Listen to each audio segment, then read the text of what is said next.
നീലനിശീധിനി നിന്മണിമേടയിൽ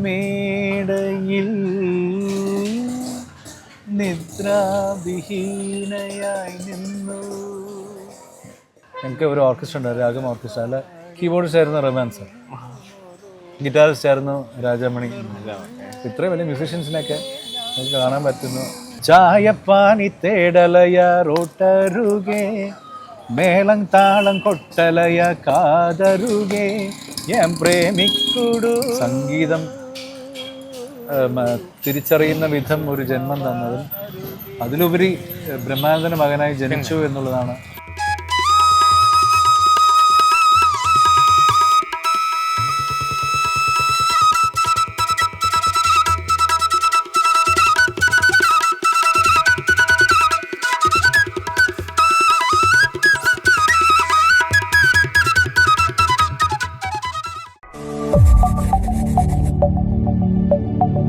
നമസ്കാരം, safe guard എൻ്റർടൈൻമെൻറ്റ്സിൻ്റെ പുതിയൊരു വീഡിയോയിലേക്ക് എല്ലാവർക്കും സ്വാഗതം. അപ്പം നമ്മൾ ചെന്നൈയിലാണ്, എല്ലാവർക്കും അറിയാം.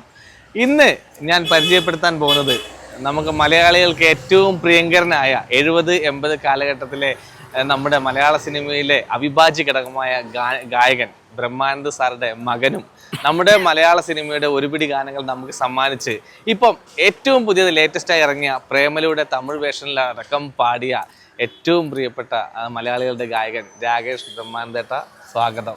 ഹലോ. ഞാൻ ആദ്യം തന്നെ 10 കൊല്ലം മുമ്പ് നിങ്ങൾ യൂട്യൂബിൽ ഇദ്ദേഹത്തെ തപ്പിയാൽ ഇതേ ഫേസ് തന്നെ. എങ്ങനെയാണ് ഈ ഗ്ലാമർ മെയിൻറ്റെയിൻ ചെയ്യുന്നത്? ഗ്ലാമർ ഒന്നുമില്ല, നമ്മളിങ്ങനെ ഒരുവിധം അഡ്ജസ്റ്റ് ചെയ്ത് പോകും.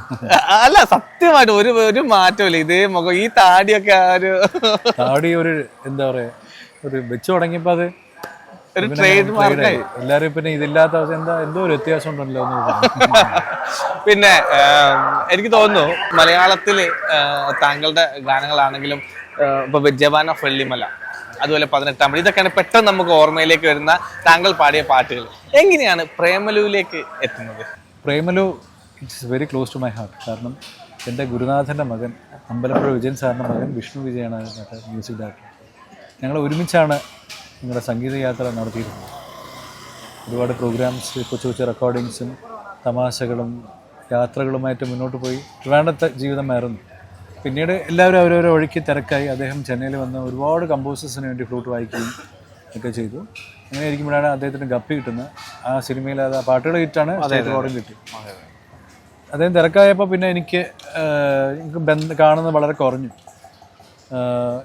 ഇദ്ദേഹത്തിൻ്റെ പാട്ടുകളൊക്കെ എനിക്ക് വളരെ ഇഷ്ടമായിരുന്നു. ഞാൻ കുട്ടി ആയിരിക്കുമ്പോൾ തൊട്ട് കാണുന്നുണ്ട്. 15 വയസ്സ് മുതൽ ഫ്ലൂട്ട് വായിക്കുന്ന എനിക്ക് വലിയ ഇഷ്ടമാണ്.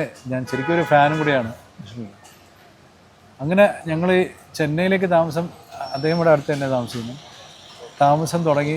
ഞങ്ങൾ കാണുന്ന ഒരു പോയിന്റ് എന്ന് പറഞ്ഞാൽ ഈ റീസെൻ്റ് പെട്ടെന്ന് ഇങ്ങനെ വിചാരിതമായിട്ട് വിളിച്ചിട്ട് ആണ് സുഖമാണ്, എന്തൊക്കെയാണ് ആവശ്യം. അപ്പോൾ നമ്മൾ വീണ്ടും കണ്ടു തുടങ്ങി. ആ സമയത്താണ് പ്രേമലു റിലീസാണ്. പാട്ട് പെട്ടെന്ന് ഹിറ്റായി, മലയാളം പാട്ട് തെലുങ്കൊക്കെ ഹിറ്റായി. അപ്പോൾ എൻ്റെ അടുത്ത് പെട്ടെന്ന് ദിവസം ചോദിച്ചു, ഈ പാട്ടൊന്ന് നോക്കാമോ എന്ന് ചോദിച്ചു. അങ്ങനെ സ്റ്റുഡിയോയിൽ പോയി പെട്ടെന്ന് ലിറിക്സൊക്കെ ഇരുന്ന് ഇതിനനുസരിച്ചൊക്കെ മാറ്റി പാട്ട് പാടി. പക്ഷെ ഞാൻ പ്രതീക്ഷിച്ചില്ല ഈ പാട്ട് ഇത്രയും റീച്ച് വരുമെന്ന്. കാരണം ഇന്നത്തെ ഒരു ഡിജിറ്റൽ അല്ലെങ്കിൽ ഇൻ്റർനെറ്റ് മ്യൂസിക്കിൻ്റെ സ്പേസ് ഭയങ്കരമാണ്. ഈ സ്പോട്ടിഫൈയിലൊക്കെ ഈ വർഷാവസാനം ഒരു ആർട്ടിസ്റ്റിൻ്റെ റാപ്പ് എന്ന് പറഞ്ഞൊരു സംഭവമുണ്ട്. എല്ലാവർക്കും അറിയാം. ആ ആർട്ടിസ്റ്റ് പാടിയ പാട്ടുകൾ എത്ര സ്ഥലത്ത് റീച്ചായി, എത്ര പേര് കേട്ടു. അതിനകത്ത് ഇത് വളരെ ഹ്യൂജ്. എൻ്റെ കരിയറിൽ ഇത്രയും റീച്ചായ ഒരു പാട്ട് വേറെ ഇല്ല. ഏകദേശം 97 രാജ്യങ്ങളിൽ എത്രയോ അവേഴ്സ് സ്ട്രീമായി, എത്രയോ ആൾക്കാരത് കേട്ടിരിക്കുന്നു. അപ്പോൾ കഴിഞ്ഞ ദിവസം അത് പുറത്തു. അല്ല, ഇനി അതിന്റെ മുകളിൽ റീച്ച് ആവുന്ന പാട്ടുകൾ എന്തായാലും ലഭിക്കട്ടെ. അപ്പൊ എന്തായാലും പ്രേമലുടെ കാര്യം പറയുമ്പോൾ അതൊന്ന് 2 വരി. ഈ ക്രൗഡാണ് അറിയാം, എന്നാലും ഒരു നമുക്കൊരു ആഗ്രഹം ഉണ്ടാവുമല്ലോ. ജസ്റ്റ് ചായപ്പാനി തേടലയ റോട്ടരുകെ മേളം താളം കൊട്ടലയ കാതരുകെ ഞാൻ പ്രേമിക്കുടു നീ സുമ്മവാ അരുകെ നെഞ്ചു കൊഞ്ചം എരിയുതേ ഗോലി സടനീയ അങ്ങനെ പോകുന്നു പാട്ട്. അടിപൊളി അടിപൊളി അടിപൊളി. ശരിക്കും രാകേഷ് ചേട്ടനൊക്കെ ജനിക്കുമ്പോൾ മുതൽ വീട്ടിൽ സംഗീതവും അല്ലേ, ആ ഒരു അങ്ങനെ അങ്ങനെ വളർന്ന ഒരാളായിരിക്കുമല്ലോ. അപ്പം ഇപ്പം അച്ഛനാണെങ്കിൽ എനിക്ക് തോന്നുന്നു താങ്കളുടെ ചെറുപ്പകാലത്തൊക്കെ അദ്ദേഹം വളരെ ഇല്ലേ, ഒരുപാട് പാട്ടുകൾ പാടി അങ്ങനെ നിൽക്കുന്ന ഒരാളാണല്ലോ. ആ ഓർമ്മകൾ എങ്ങനെയാ ജസ്റ്റ് നമുക്ക് പറയുകയാണെങ്കിൽ? എൻ്റെ ജന്മപുണ്യമാണ് ഈ സംഗീതം തിരിച്ചറിയുന്ന വിധം ഒരു ജന്മം തന്നതും അതിലുപരി ബ്രഹ്മാനന്ദൻ്റെ മകനായി ജനിച്ചു എന്നുള്ളതാണ്. അല്ലെങ്കിൽ അതിനു മുകളിലും ഞാനൊന്നും കാണുന്നില്ല. എല്ലാം ഈശ്വരൻ്റെ തീരുമാനം നമ്മൾ അനുസരിച്ച് പോകുന്നു. സംഗീതം തിരിച്ചറിയാൻ പറ്റുന്നു എന്നുള്ളതാണ് അതിൻ്റെ മഹത്വം എന്താണെന്ന് അതിൻ്റെ ഒരല്പമെങ്കിലും അതിനെ രുചിക്കാൻ സാധിക്കുന്നു എന്നുള്ളതാണ് ഏറ്റവും വലിയ. അതിനപ്പുറം ഞാൻ വലുതായിട്ടൊന്നും കാണില്ല. ഡെഫിനറ്റ്ലി വീട്ടിൽ മിക്കവാറും മ്യൂസീഷ്യൻസും അതുപോലെ അച്ഛൻ്റെ സംഗീതം പഠന ക്ലാസ്സുകൾ, സംഗീതം അദ്ദേഹം സാധകം ചെയ്യുന്നത്, പിന്നെ മറ്റ് സുഹൃത്തുക്കൾ വീട്ടിൽ വരുമ്പോൾ അവരുടെ സംഗീത ഡിസ്കഷൻസ്, ഓർക്കസ്ട്ര പ്രാക്ടീസസ്. അങ്ങനെ പറയുമ്പോൾ എനിക്ക് എടുത്തു പറയാനുള്ളത്, ഞങ്ങൾക്ക് ഒരു ഓർക്കസ്ട്ര ഉണ്ട്, രാഗം ഓർക്കസ്ട്ര. അല്ല, കീബോർഡിസ്റ്റ് ആയിരുന്നു റഹ്മാൻ സാർ, ഗിറ്റാറിസ്റ്റ് ആയിരുന്നു രാജാമണി. ഇത്രയും വലിയ മ്യൂസീഷ്യൻസിനെയൊക്കെ നമുക്ക് കാണാൻ പറ്റുന്നു.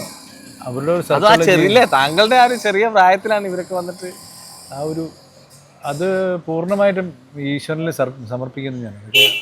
അവിടുന്ന് കനിഞ്ഞു തരുന്നതാണ് ഇവരൊക്കെ കാണാനും സംഗീതം മനസ്സിലാക്കാനൊക്കെ സാധിച്ചത്. ഹാപ്പി. അച്ഛൻ്റെ പാട്ടുകൾ ഏറ്റവും ഇഷ്ടപ്പെട്ട പാട്ട് ഏതാ? ഒരു മകൻ എന്നെ ഏറ്റവും കൂടുതൽ സ്വാധീനിച്ചത് നീലനിശീഥിനിയാണ്. പാട്ടിൻ്റെ ഒരു പ്രത്യേകത. പിന്നെ മാത്രമല്ല, അച്ഛൻ്റെ ഏത് പാട്ട് കേട്ടാലും നമുക്ക് ഇഷ്ടം തന്നെയാണ്. അത് ആവർത്തിച്ച് കേൾക്കാനും അത് ലഹരി പോലെയാണ്. അതെ അതെ അതെ. എങ്കിലും എനിക്ക് നീലനിശീഥിനി എന്നുള്ള പാട്ടാണ് കൂടുതൽ ഇഷ്ടം. ശ്രീമാരൻ തമ്പി സാറിൻ്റെ വരികൾക്ക് എനിക്ക് അർജുൻ മാസ്റ്ററിൻ്റെ സംഗീതം. അത് രണ്ടുപേരി ഇത് ശരിക്കും ക്രൗഡാണ്. ഞാൻ ഒരു കാര്യം കൂടി പറയാം. ഇദ്ദേഹം ഇന്ന് നമ്മുടെ ഇവിടുത്തെ അമ്പലത്തിൽ ഇദ്ദേഹത്തിൻ്റെ പ്രോഗ്രാമാണ്. അതിൻ്റെ റിഹേഴ്സലിൻ്റെ ഇടയിൽ ഞങ്ങൾ വന്ന് കുറച്ച് നേരത്തേക്ക് പിടിച്ച് പുറത്തേക്ക് കൊണ്ടുവന്നാണ്. നല്ല ക്രൗഡാണ്, ചോദിക്കാൻ പാടില്ല. എന്നാലും നമ്മൾ ഇദ്ദേഹത്തെ പോലെ ഒരാളെ കിട്ടുമ്പോൾ നമ്മൾ എങ്ങനെയാണ് ഒന്ന് പാടിക്കാതെ? നീലനിശീഥിനി നിന്മണി മേടയിൽ നിദ്രാവിഹീനയായി നിന്നു, നിന്മലർതാടിയിൽ നീറുമൊരോർമ്മ പോൽ നിർമ്മലേ ഞാൻ കാത്തു നിന്നു നിന്നു നിന്നു ഞാൻ കാത്തു നിന്നു. അതുപോലെ ഒരു കാര്യമുണ്ട്. ഇപ്പം മമ്മൂക്കേൻ്റെ ഇപ്പം അച്ഛനും മമ്മൂക്കയ്ക്ക് വേണ്ടി പാടിയിട്ടുണ്ട്, രാകേഷ് ചേട്ടനും മമ്മൂക്കയ്ക്ക് വേണ്ടി പാടിയിട്ടുണ്ട്. അപ്പോൾ സ്വാഭാവികമായിട്ടും താങ്കളുടെ ആ ചെറിയ കാലഘട്ടത്തായിരിക്കും മമ്മൂക്കയെ പോലുള്ള ഒരാൾക്ക് വേണ്ടി അച്ഛൻ പാടിയിട്ടുണ്ടാവുക. പിന്നീട് താങ്കളും കൂടി പാടിയപ്പോൾ, അല്ലെങ്കിൽ അതെങ്ങനെ നമുക്ക് എനിക്ക് തോന്നുന്നു ചിലപ്പോൾ നിങ്ങൾക്ക് മാത്രം കിട്ടിയ ഭാഗ്യമായിരിക്കും ഒരു പക്ഷേ. ഇങ്ങനെ ഞാൻ ആലോചിച്ചപ്പോൾ ഒരാൾ കൂടെ ഉണ്ടോ? അതാ വിജയ് യേശുദാസ്. അതെ അതെ അതെ, കറക്റ്റ്. അപ്പം രണ്ടുപേർക്ക് കിട്ടിയ ഭാഗ്യമാണ്. താങ്കൾക്ക് ഞാൻ ചോദിക്കാൻ എങ്ങനെ ഉത്തരം പറയാം? അതെങ്ങനെ? എനിക്ക് വളരെ ഇഷ്ടമാണ് മമ്മൂക്ക. പുള്ളിയുടെ ഓവറോൾ പേഴ്സണാലിറ്റി, അഫ്കോഴ്സ് അഭിനയത്തിൻ്റെ കാര്യം നമ്മൾ പറയേണ്ട കാര്യമില്ല. എനിക്ക് വിധേയനാണ് അദ്ദേഹത്തിൻ്റെ ഏറ്റവും വലിയ ഇഷ്ടപ്പെട്ട സിനിമ. പിന്നെ അങ്ങനെ ഒരുപാടുണ്ട്. പൊന്തമ്മാട, പിന്നെ ഈ റീസെൻ്റ്ലി രഞ്ജിത്തേട്ടന് ഒരു പടം വന്നത് പാലേരിമാണി. അദ്ദേഹത്തിൻ്റെ ഒരു ഹ്യൂജ് ഫാനാണ്. പിന്നെ പേഴ്സണലി എനിക്ക് അടുക്കാൻ സാധിച്ചപ്പോൾ അതിലും ഇഷ്ടമായി. നമുക്കായിട്ടുള്ള അസോസിയേഷൻ എന്ന് വെച്ചാൽ, ഒന്ന് അച്ഛൻ പാടിയിട്ടുണ്ട്, അച്ഛനെ വലിയ ഇഷ്ടമായിരുന്നു. ഇവർ തമ്മിൽ അത്യാവശ്യം നല്ലൊരു ആദരവിൻ്റെ ബഹുമാനത്തിൻ്റെ ഒരു ബന്ധം രണ്ടുപേർക്കിടയിലുണ്ടായിരുന്നു. പിന്നീട് ഞാൻ പാടിയ പാട്ട് എന്ന് പറയുന്നത്, എനിക്ക് പാട്ട് തന്നത് ശരിക്കും മമ്മൂക്ക പ്രൊഡ്യൂസ് ചെയ്ത പടം ജവാന പള്ളി. അപ്പോൾ ഈ പാട്ട് കമ്പോസ് ചെയ്ത് ബിജുബാലേട്ടനാണ്. ബിജുബാലേട്ടൻ കമ്പോസ് ചെയ്തിട്ട് പുള്ളി ഫസ്റ്റ് പല്ലവി ആക്കിയിട്ട് എന്നെ വിളിച്ചിട്ട് പറഞ്ഞ് ഒരു പാട്ടൊന്ന് പാടി നോക്ക്, സെറ്റാവുന്നെങ്കിൽ നോക്കാമെന്ന് പറഞ്ഞ് ഞാൻ കൊച്ചിയിൽ പോയി അത് പാടിയിട്ട് വന്നു. പിന്നെ ബാക്കി വരികൾ എഴുതുന്നേ ഉണ്ടായിരുന്നുള്ളൂ. അനിൽ പനച്ചൂരാണ് അദ്ദേഹം. പനച്ചൂർ നല്ല വരികളാണ്, എല്ലാം നന്നായിട്ട് വന്നിട്ട്. അപ്പോൾ ഞാൻ പോയി റഫ് ട്രാക്ക് പാടി. പിന്നെ എനിക്ക് അറിഞ്ഞുകൂടാ ഇത് ഏത് സിനിമയാണ്, ആർക്ക് വേണ്ടിയാണെന്ന്. അതിനുശേഷം അതിൻ്റെ റീ റെക്കോർഡിങ്ങിൻ്റെ ഒരു പോർഷൻ പാടാൻ പോയപ്പോൾ ഞാൻ പാടിയപ്പോൾ അത് ഫ്രെയിമിൽ മമ്മൂക്കായിരുന്നു പാടുന്നു. നമുക്ക് വേണ്ടിയാണ് ഞാൻ പാടി ചെറിയൊരു പോർഷൻ. അപ്പം ഞാൻ ചോദിച്ചു ഇത് ഏത് പടം? അത് അന്ന് രാകേഷ് പാടിയ പടം ഇതിന് വേണ്ടി. അപ്പം ഞാൻ ഞെട്ടി. കാര്യം എൻ്റെ ഡ്രീമായിരുന്നു നമുക്ക് വേണ്ടി പാടുക. കാര്യം ഒരു TV ഷോയിൽ അതിൻ്റെ റിയാലിറ്റി ഷോ ആണ്, അത് വിജയിക്കുന്നവർക്ക് മമ്മൂക്കയ്ക്ക് വേണ്ടി പാടാം എന്ന ഒരു പരസ്യം ഞാൻ കണ്ടിരുന്നു. നമുക്കതെന്ന് പറഞ്ഞ് അടുത്ത പടത്തിന് എനിക്ക് വേണ്ടി എനിക്ക് പാടാം എന്നൊക്കെ പുള്ളി ഇങ്ങനെ പറഞ്ഞിട്ട് പോകണ ഓർമ്മ വന്നു. അപ്പോൾ എൻ്റെ മനസ്സിൽ ഉദിച്ച ഒരു ആഗ്രഹമാണ്. അങ്ങനെ പാട്ട് ഞാൻ പാടി വന്നു. പക്ഷേ ഇത് മാസങ്ങളാവുന്നു, ഒരു മറുപടി ഇല്ല. അപ്പോൾ വിജയേട്ടൻ പറഞ്ഞ രാകേഷ് അത് മിക്കവാറും നടക്കൂല, കാരണം മറ്റ് വലിയ സീനിയർ സിംഗേഴ്സ് ഉണ്ടല്ലോ, അതിൽ അവർക്കൊക്കെ സ്വാഭാവികമായിട്ട് പോവും. അതുകൊണ്ട് നമുക്ക് അടുത്ത പാട്ട് നോക്കാം. ഞാൻ പിന്നെ വിട്ടത് നമുക്ക് യോഗമില്ല എന്ന് വിചാരിച്ചു. പക്ഷേ കുറേ കാലം കഴിഞ്ഞ് മറ്റൊരു സുഹൃത്ത് വഴി അറിയുന്നത് നമുക്ക് ഞാൻ പാടിയത് കേട്ടിട്ട് പറഞ്ഞ് അത് അവൻ പാടിയാൽ മതി എന്ന് പുള്ളിയെ ഫിക്സ് ചെയ്യുന്നു. ശരി ശരി. അപ്പോൾ അത് ഇവിടേക്ക് ഒരു നല്ല മനസ്സ്. തീർച്ചയായിട്ടും അങ്ങനെയാണ് ജവാന പള്ളി മലയാളി പാടുന്നത്. അത് എനിക്ക് ഒരു ബ്രേക്ക് എന്ന് പറയുന്ന ഒരു പാട്ട്. അതുപോലെ മമ്മൂക്കയുടെ തന്നെ അടുത്ത പടത്തില് മ്യൂസീഷ്യനായിട്ട് ചെയ്യാൻ പറ്റി. അതെ, മ്യൂസിക് ഡയറക്ടറായിട്ട്. അത് വലിയൊരു അനുഗ്രഹം. അഗെയിൻ മമ്മൂക്കയുടെ പടം ആണ് എന്നെനിക്ക് 18-ാം പടി തുടങ്ങുന്നത് ഖത്തറിൽ നിന്നാണ്. ഒരു വലിയൊരു ഇവൻറ്റിൻ്റെ മധ്യേ ഞാൻ ശങ്കർ രാമകൃഷ്ണൻ എന്ന വളരെ ടാലൻറ്റഡ് ആയിട്ടുള്ള ഒരു മനുഷ്യനെ കാണുന്നു. പക്ഷെ പുള്ളിയുടെ ഈ നിപ്പും നടപ്പൊക്കെ കണ്ടപ്പോൾ എനിക്ക് തോന്നുന്നു ജാടയായിരിക്കും, വെറുതെ എന്തിനാ നമ്മൾ പോയി നാണം കിട. പക്ഷെ ഇതിനെ നേരെ ഓപ്പോസിറ്റാണ് പുള്ളി. ആ ലുക്കൊക്കെ കാണുമ്പോൾ നമുക്കൊന്ന് അടുക്കാൻ ഒന്ന് പേടിയാണെങ്കിലും ഹീസ് എ ഗ്രേറ്റ് പേഴ്സൺ. പുള്ളിയോട് സംസാരിച്ചാൽ ഇങ്ങനെയാണോ ഈ മനുഷ്യനെന്ന് തോന്നിയത്. അത്രയും വളരെ സിമ്പിൾ ആൻഡ് സോഫ്റ്റ് ആൻഡ് വളരെ എൻകറേജിങ് ആണ്. അപ്പോൾ ഞാൻ ഇങ്ങനെ പരിചയപ്പെട്ടു ഞാൻ പറഞ്ഞു എനിക്ക് ഒരു പാട്ട് പാടിയാൽ കൊള്ളാം അങ്ങേരുടെ പടത്തിൽ ട്രിവാൻഡ്രത്ത് വരുമ്പോൾ ക്യാമ്പിലേക്ക് വരുമെന്ന് പറഞ്ഞു. അങ്ങനെ ഞാൻ ക്യാമ്പിലേക്ക് പോയി, അവരുടെ ഷൂട്ടിംഗ് ക്യാമ്പ്. കാര്യങ്ങളൊക്കെ സംസാരിച്ച് ഇങ്ങനെ വന്ന് അപ്പോൾ ഞാനിങ്ങനെ ഇടയ്ക്കിടയ്ക്ക് പറയുന്നുണ്ട് ഒരു പാട്ട്. അപ്പോൾ പുള്ളി ഇങ്ങനെ അടുക്കുന്നില്ല. പറഞ്ഞു എന്ത് റഹ്മാൻ സാറിൻ്റെ അനന്തരനാണ് കുറച്ച് പാട്ടുകൾ ചെയ്യുന്നത്, വേറൊരാൾ ചെയ്യുന്നുണ്ട്. എന്നിട്ട് പുള്ളി വന്ന് പറഞ്ഞ ഒരു പോയിന്റ് ഈ യുവജനോത്സവങ്ങളെക്കുറിച്ചാണ് കേരളത്തിൽ. അപ്പോൾ യുവജനോത്സവങ്ങൾ ഒരുപാട് ഞാൻ കണ്ടിട്ടുണ്ട്. എനിക്കറിയാവുന്ന ഒരുപാട് പേര് അതിനായിട്ട് പാർട്ടിസിപ്പേറ്റ് ചെയ്യുന്നത്, അവരുടെ കൂടെ പോകാനൊക്കെ സാധിച്ചിട്ടുണ്ട്. ആ അനുഭവം ഞങ്ങളിങ്ങനെ സംസാരിച്ച് വന്നിട്ട് പെട്ടെന്ന് പറഞ്ഞ് ഇതിനകത്തൊരു സീനുണ്ട്. അപ്പോൾ ആ സീനിലൊരു എന്താ പറയുക, ഒരു ബാലേ പോലത്തെ ഒരു പാട്ടുണ്ട്. ആ പാട്ട് ഞാൻ രാകേഷിനെ കൊണ്ട് ചെയ്യിച്ചാലോ എന്നാണ്. ഞാൻ പറഞ്ഞു ഞാൻ മ്യൂസിക് ഡയറക്ടറാകാൻ തീരുമാനിച്ചിട്ടില്ല. അല്ല, ഒന്ന് ചെയ്തു നോക്ക്. അദ്ദേഹം ഒരു സ്കെച്ച് തന്നു സോങ്ങിനെ കുറിച്ച്, പറഞ്ഞു ഇതിങ്ങനെയൊക്കെ വന്നാൽ മതി. ഞാൻ വീട്ടിൽ വന്ന് പെട്ടെന്ന് കീബോർഡിലിരുന്ന് പെട്ടെന്ന് തോന്നിയൊരു ട്യൂൺ ഞാൻ അയച്ചു കൊടുത്തു. പിന്നെ അദ്ദേഹം ഫോൺ എടുക്കുന്നില്ല. ഞാൻ വിചാരിച്ച് പോയി ഞാൻ വഴിക്ക് പോകണ്ട. പക്ഷേ എന്നെ ഒരു 3 മാസം കഴിഞ്ഞിട്ട് അദ്ദേഹം വിളിച്ചിട്ട് പറഞ്ഞു, രോഗേഷ് അത് ഞങ്ങൾ ഷൂട്ട് ചെയ്തു കേട്ടോ പാട്ട്. ഞാൻ കീബോർഡിൽ വായിച്ച് സ്ക്രാച്ചാണ് അയച്ചത്, അതെങ്ങനെ ഷൂട്ട് ചെയ്തു? അത് സോറി, ഞങ്ങളുടെ വേറൊരാളെ കൊണ്ട് പെട്ടെന്ന് വരി കഴിച്ച് ഷൂട്ട് ചെയ്തിട്ട് വന്നു. സന്തോഷം, ഇനി നമുക്ക് റെക്കോർഡ് ചെയ്യണമെന്ന്. അങ്ങനെ അത് വീണ്ടും വർക്ക് ചെയ്ത് തുടങ്ങി, ഓർക്കസ്ട്രേഷനൊക്കെ ചെയ്ത്. അതിനകത്തൊരു അഡ്വാൻറ്റേജ് എന്ന് വെച്ചാൽ എനിക്ക് എൻ്റെ അച്ഛൻ്റെ കൂടെ വർക്ക് ചെയ്ത മ്യൂസീഷ്യൻസാണ് അത് പ്ലേ ചെയ്തിരിക്കുന്നത്. ഇങ്ങനെ പാട്ട് റെക്കോർഡ് ചെയ്ത്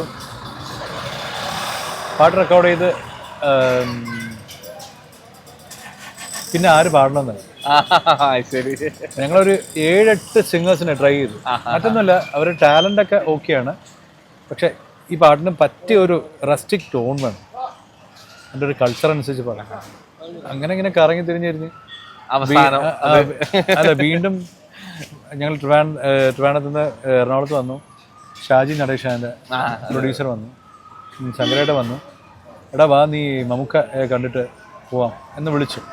അപ്പം മമ്മൂക്ക അവിടെ ഉണ്ടായിരുന്നു. ഞങ്ങളെല്ലാം പോയി കൊണ്ട് കുറേ നേരം സംസാരിച്ചു. അപ്പോഴാണ് ഷാജി ഏട്ടൻ പറഞ്ഞത്, എടാ എന്തുകൊണ്ട് നമുക്ക് റിമിയെ ട്രൈ ചെയ്തുകൂടാ. അങ്ങനെ റിമിയെ പാടിച്ചപ്പോൾ അത് സെറ്റായി. റിമി അസലായിട്ട് പാടിയത്. അങ്ങനെയാണ് 18-ാം പടി സംഭവിച്ചത് അല്ലേ. അതുപോലെ നമ്മളിനി അധികം ഇദ്ദേഹത്തെ ബുദ്ധിമുട്ടിക്കുന്നില്ല.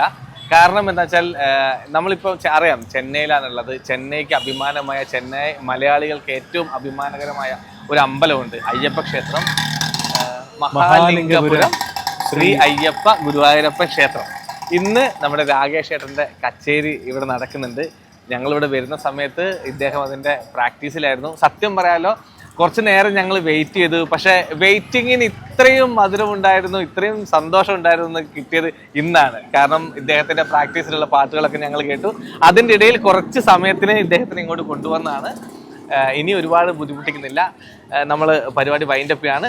ഒപ്പം അവസാനമായിട്ട് നമുക്ക് ഒരു പാട്ട് കൂടി പാടി തന്ന് തീർച്ചയായും എനിക്ക് ഒരുപാട് സന്തോഷമുണ്ട് ഇങ്ങനൊരു സാധനത്തിൽ സാക്ഷാൽ അയ്യപ്പൻ ഗുരുവായൂരപ്പൻ ക്ഷേത്രത്തിൻ്റെ ഫ്രണ്ടിൽ ഇന്നത്തെ ദിവസം കൂടാൻ സാധിച്ചു. Thank you Pranav. Thank you. മാത്രമല്ല സേഫ് ഗാർഡ് യൂട്യൂബ് ചാനലിൽ എൻ്റെ എല്ലാവിധ ആശംസകളും. ഒരുപാട് നല്ല നല്ല പരിപാടികൾ ലോകത്തിന് നിങ്ങളുടെ ചാനലിലൂടെ സമർപ്പിക്കാൻ സാധിക്കട്ടെ എന്ന് ആത്മാർത്ഥമായി പ്രാർത്ഥിക്കുന്നു, ആശംസിക്കുന്നു. അല്ല, ഒപ്പം ഞങ്ങളും കൂടി പറയാണ്, പ്രേമല് പോലെ വലിയ ഹിറ്റുകൾ രാകേഷ് ചേട്ടൻ വന്ന അടുത്ത നമ്മളിനി അടുത്ത വർഷമോ അടുത്ത പ്രാവശ്യം നമ്മൾ ഇൻ്റർവ്യൂവിന് വരുന്ന സമയത്ത് നമ്മൾ സംസാരിക്കുമ്പോഴത്തേക്കും കൈ നിറയെ പാട്ടുകളുള്ള ഒരുപാട് ആൾക്കാർ, ലക്ഷക്കണക്കിന് ആൾക്കാർ കേൾക്കുന്ന പാട്ടുകൾ പാടാനുള്ള അവസരം വരട്ടെ എന്നും ആത്മാർത്ഥമായിട്ട് പ്രാർത്ഥിക്കുകയാണ്. അപ്പോൾ തീർച്ചയായിട്ടും എനിക്കൊരു പാട്ടും കൂടെ പാടി അവസാനിപ്പിക്കാൻ തോന്നുന്നു. തീർച്ചയായിട്ടും.